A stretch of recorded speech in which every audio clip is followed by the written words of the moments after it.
Hello, everyone. I'm just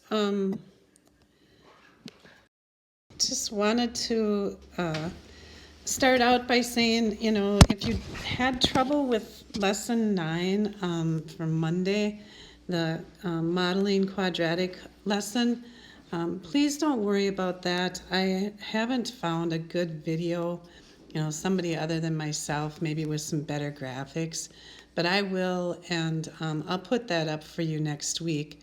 And in the meantime, I will just go through and give everyone credit for that if you've attempted it at all.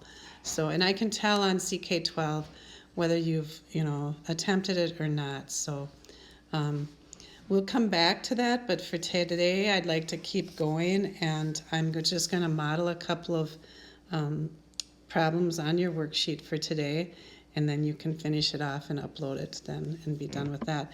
So we're going to start now just making tables or making tables and graphs from an equation of a quadratic function. So let me just show you what I mean on that. I'm going to go over here to Notability. And so the first problem on lesson 10, it wants you to use this equation x squared minus 4x minus 5 to fill in the table and then to graph it. So I can do this by hand or I can use Desmos, and I'll show you both ways here. So when you're doing it on your own, the first thing you want to do is put -2 in for x. And so when I do that, the work over here would be -2 squared. That's a kind of a shaky negative sign there. It's hard, I've got a bad angle. -2 squared, and then minus 4 times -2, and then minus 5. So -2 squared is 4, and then 4 times -2, that would be -8 up here. But then if it's minus a minus, I have to add. So that ends up being adding 8. And then minus 5. And now when I add those together, I get 12 minus 5, or 7. And so y is equal to 7 when x is equal to -2. And so my next problem then will be to put in, or finding the next coordinate there will be to put in -1, square it, put -4 times -1, and then subtract the 5 again. So I get a +1, a +4, and a -5. And so when I do that, I have 5 minus 5, which is 0. And now I'm going to put 0 in for x. And so maybe I should use a different color here. Putting 0 in for x, I have 0 squared minus 4 times 0 minus 5. And so that just gives me a -5. So this is starting up at 7, going down to 0, going down to -5. And let's see, when we put a 2 in there, let's do that in a different color over here. If I put 2 in for x, I get 2 squared minus 4 times 2 minus 5. So I have 4 minus 8 minus 5, which would be 9, -9. 4 minus 8 is -4, minus 5 more would be -9. And then if I do the last one, putting 5 in for x, I'm going to square it. And then I'm going to take -4 times that 5. And then I'm going to subtract 5. And so I get 25 minus 20 minus 5. And so putting 5 in for x gives me 25 minus 20 is 5, minus 5 is 0 again. So it looks like I'm starting up high at 7, going down to -5, and then down to -9, but then at 5 I come back up to 0. So let's look at that on the graph. -2, 7 is right here. I need a pen.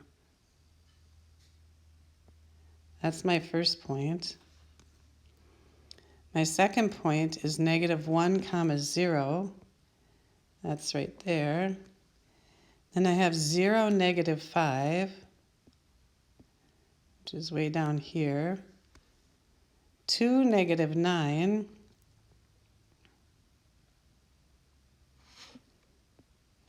Which is down here. And 5 comma 0. And that's right there. And so you can see that when you graph these, connect them with a curve, they're not straight lines anymore.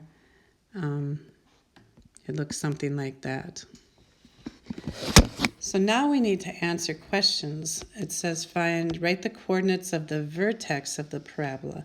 It looks like this is the lowest it gets, and those coordinates are 2 comma negative 9. So that would be the vertex, 2 comma negative 9. Is the parabola concave up or down? It's concave up. Does it have a maximum or a minimum? That's as low as it's going to go right there. So that would be a minimum point. What are the coordinates of the y-intercept? It looks like it goes through the y-axis right there where x is 0. So you can see that in the table right here. So 0 comma negative 5. And write the coordinates of the x-intercepts. So where is it equal to 0 on the x-axis? That would be here and here. Those are your two x-intercepts. And over on the graph, they're 5 comma 0, negative 1 comma 0.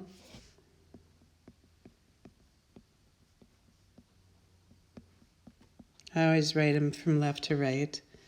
It's not necessary, but every parabola has a vertical line of symmetry. We want to draw that line of symmetry on the graph. I'll do that in a different color here. The line of symmetry always goes through the vertex, so we want a line right through there. And what's the equation of that line?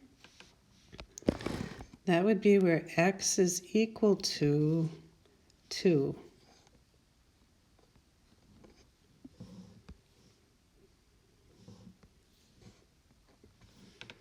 And give the coordinates of a point that is symmetrical with the point negative 2, 7. So negative 2, 7 is way up here. And the other point that's symmetrical with that, so that's 1, 2, 3, 4 units to the right. So we want, or to the left, so we want from the line of symmetry there, the green line, we want to go 4 units to the right. So my graph is a little off, but that has coordinates 1, 2, 3, 4, 5, 6, comma 1, 2, 3, 4, 5, 6, 7. So 6 comma 7 are the coordinates of that. So that's the first one for you. You can use Desmos to create the graphs and the tables, but I'd like you to do a couple without Desmos first. So you try 2 and 3 there, and 4, and I can teach you then quickly here how to do number 5 using Desmos, and then you could go back and make sure you have the correct graphs drawn for 2, 3, and 4 using Desmos. So let me show you how to do number 5 using Desmos. Let's see. You'll have to sketch the graphs over here on your worksheet, though, once you do them on Desmos. So 5 is 2x squared minus 8x minus 10. So let me just show you how to do that on Desmos. So over here, first of all, you can just type it in the way it's written, 2x squared minus 8x minus 10. And so that's what the parabola looks like. Now to get a table, you start with going to this plus sign in the upper left corner there, and then choose table. And then if you, if you use like say -1 here for x, then you can use this, let's see, this can be, instead of having y1 there, you can have y1 equals 2x squared. Oops.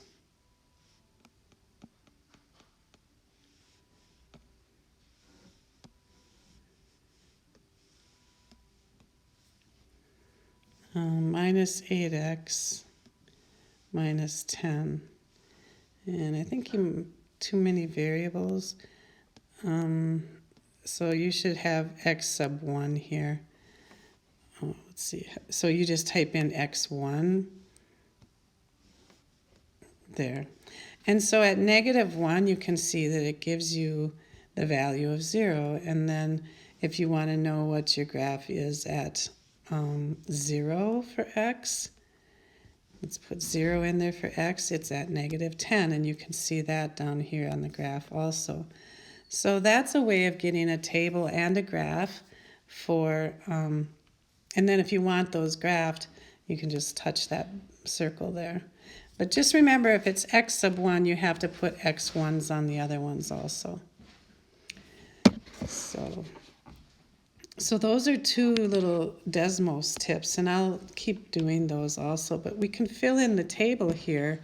In order to graph it, we can use our table over here. So we want to know, okay, what's the value at 1? Or what's the value at -2? So -2 comma 14, -1 comma 0.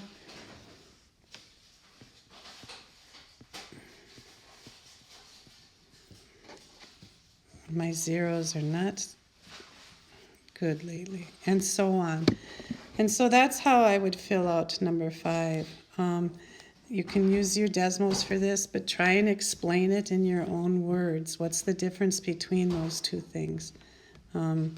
If you have any problems with any of this, please screenshot what you're having difficulty with, and then put it in the discussion for questions on lesson 10, and I will I will give a video response to that. So 8 and 9 is explain how you can identify the x-intercepts of a quadratic function from a table, and how can you identify those from a graph. And so I'd like to see what you have, or hear what you have to say on those two problems. So that's all I have here for, I'm getting used to this, this video making. So that's all I have for lesson 10. Like I said, I'm going to try and get a good lesson for you to look at, a good video for you to look at, to understand the time height functions. It's really not that difficult. I think if you did that Desmos exercise that was titled, Will It Hit the Hoop? That should help, and just all the work that you're doing on these other exercises should help as well. But we'll revisit that next week, and I'll try and find some better videos on how to explain that to you. So take care, and be sure and send me your questions if you have them. Thanks.